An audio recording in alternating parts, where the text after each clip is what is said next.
Hello बच्चों, I hope आप सभी लोग अच्छे होंगे और अपने बोर्ड्स एंड सीयूटी की प्रिपरेशन अच्छी तरीके से कर रहे होंगे। बच्चों, ये क्लास 12 पॉलिटिकल साइंस का chapter number 3 contemporary south Asia का एमसीक्यू टाइप क्वेश्चंस हैं। टॉप 25 क्वेश्चंस हैं बच्चों, जो बहुत ही ज्यादा मेन इंपॉर्टेंट लगते हैं मुझे, वो मैं सारे क्वेश्चंस लेकर आया हूँ।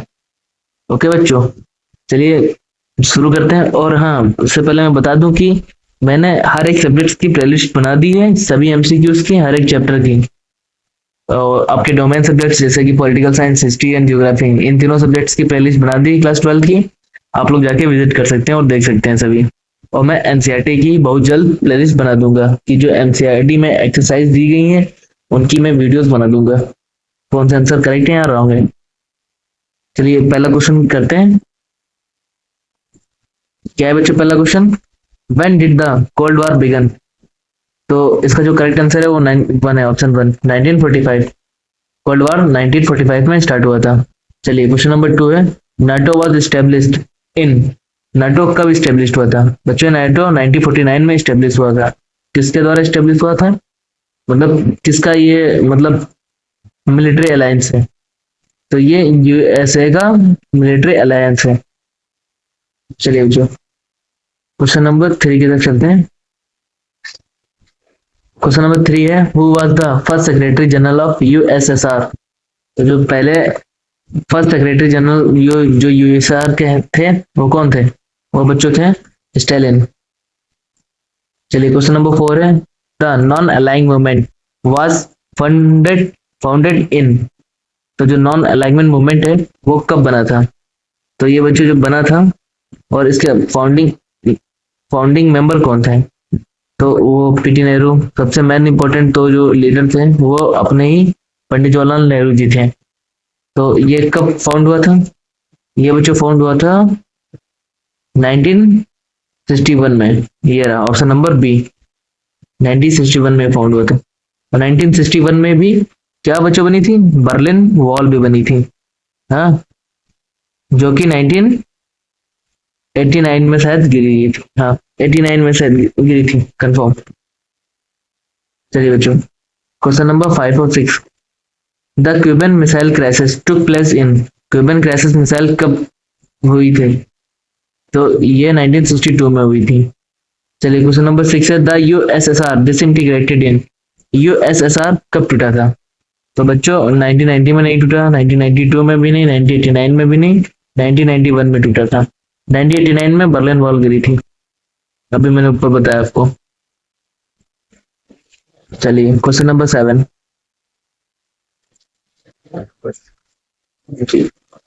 क्वेश्चन नंबर 7 है, गोर्बाचेव इंट्रोड्यूस? गोर्बाचेव ने क्या इंट्रोड्यूस किया?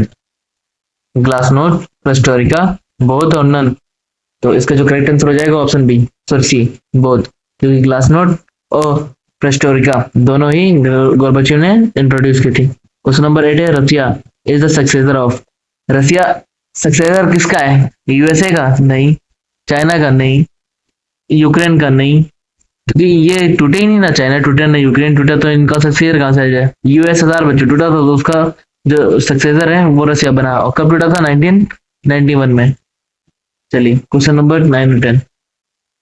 Question number 9, sorry sorry, question number 9 है बच्चों, the Soviet invention of Afghanistan occurred in? तो ये कब हुआ था? ये हुआ था 1979 में, ऑप्शन 1 सही हो जाएगा। क्वेश्चन नंबर 10 है, the Warsaw Pact was dissolve in? Warsaw Pact जो है वो कब डिसॉल्व हुआ था? वो बच्चा 1991 में डिसॉल्व हो गया था, जब यूएसएसआर डिसइंटीग्रेट हुआ था उसी के साथ में वर्सा पैक्ट भी आपका डिसॉल्व हो गया था।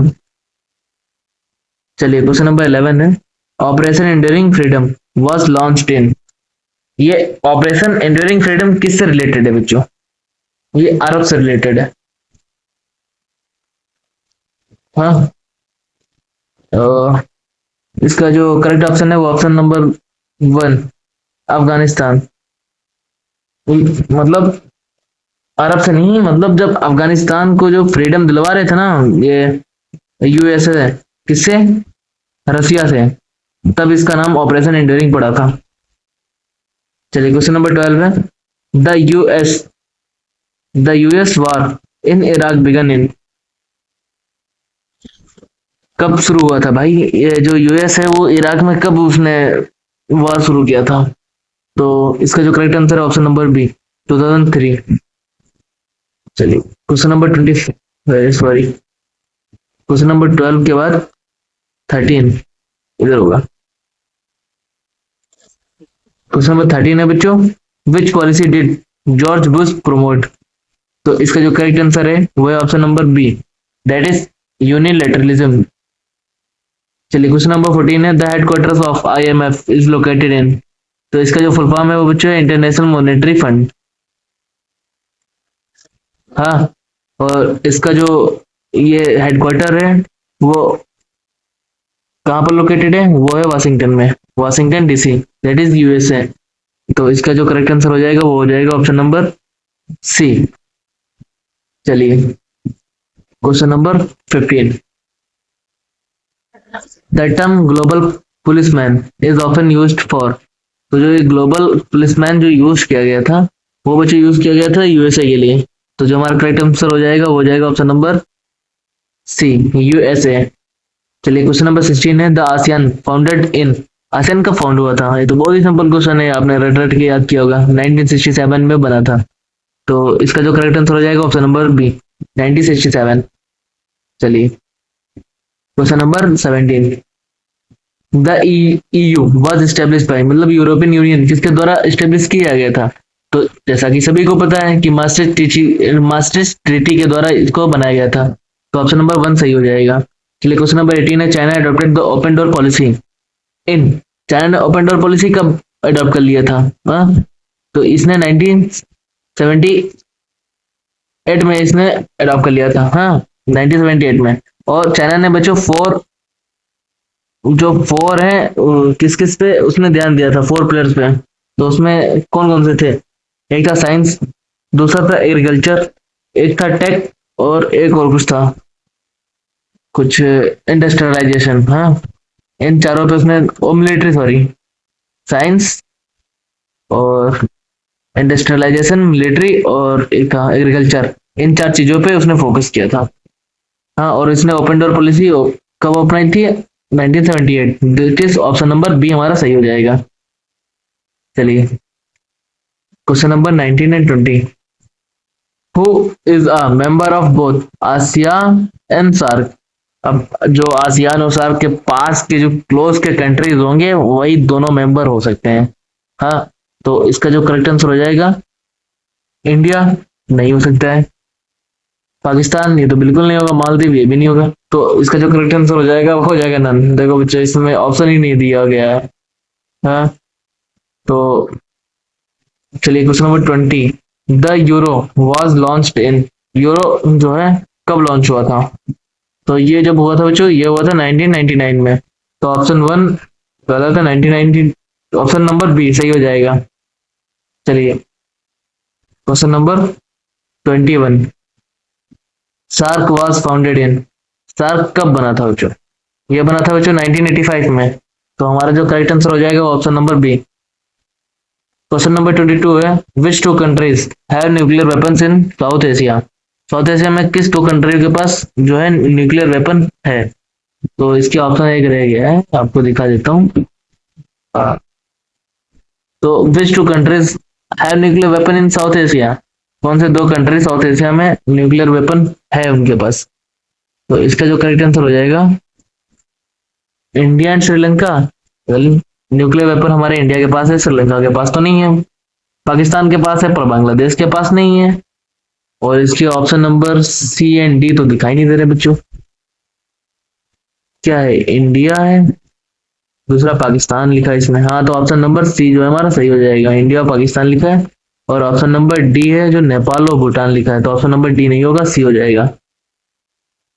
हाँ, तो हमारे इंडिया, साउथ एशिया में इंडिया एंड पाकिस्तान के पास बच्चों न्यूक्लियर वेपन है। इंडिया ने कब बनाया था? 1974 में पहला उसने किया था, और दूसरा 1999 में किया था इस्तेमाल, और 1998 में शायद किया था। ठीक है, मुझे प्रॉपर याद नहीं आ रहा अभी। और हाँ, ये 1998 में किया था, और जो पाकिस्तान है उसने 1999 में किया था। और 19 इसी टाइम पे अपना कारगिल वॉर भी चल रहा था बच्चों। चलिए ये क्वेश्चन तो, अब क्वेश्चन नंबर जो 23 है वो तो समझ में नहीं आ रहा क्या लिखा है, इसलिए इसको छोड़ देते हैं, सीधा क्वेश्चन नंबर 24 करते हैं। क्वेश्चन 24 है, India foreign policy is based on. India की जो फॉरेन पॉलिसी है वो काय पे बेस्ड है? तो वो कुछ नॉन अलाइनमेंट पे बेस्ड है, वो किसी गुट निरपेक्ष में नहीं रहता है, वो अपना एक अलग है, मतलब हम किसी भी के पक्ष में नहीं है, अपना अलग है। तो non alignment option number C सही हो जाएगा। चलिए क्वेश्चन नंबर लास्ट है, that is 25। Who initiated the Look East policy?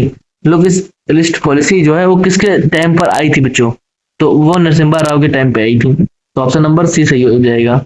Narasimha Rao किस टाइम के पीएम थे, मतलब उनके किस समय पर पीएम थे, ये आप लोग कमेंट बॉक्स में बताइए। चलिए बच्चों, सारे क्वेश्चन हो गए हैं, और हाँ ये इनकी आंसर सीट रही है, आप लोग चेकआउट कर सकते हैं कि मैंने सारे आंसर सही ही दिए हैं। चलिए, थैंक यू बच्चों वीडियो देखने के लिए, मिलते हैं नेक्स्ट वीडियो में बहुत जल्दी। कल ही नई नई वीडियो अपलोड आ रही न्यू चैप्टर के लिए, एमसीक्यूज के लिए, देखना ना भूलिएगा। तब तक के लिए बाय बाय, टाटा। अपना और अपने स्वास्थ्य का ख्याल रखें, अपना और अपने चाहने वाला का भी ख्याल रखें। बाय बाय बच्चों।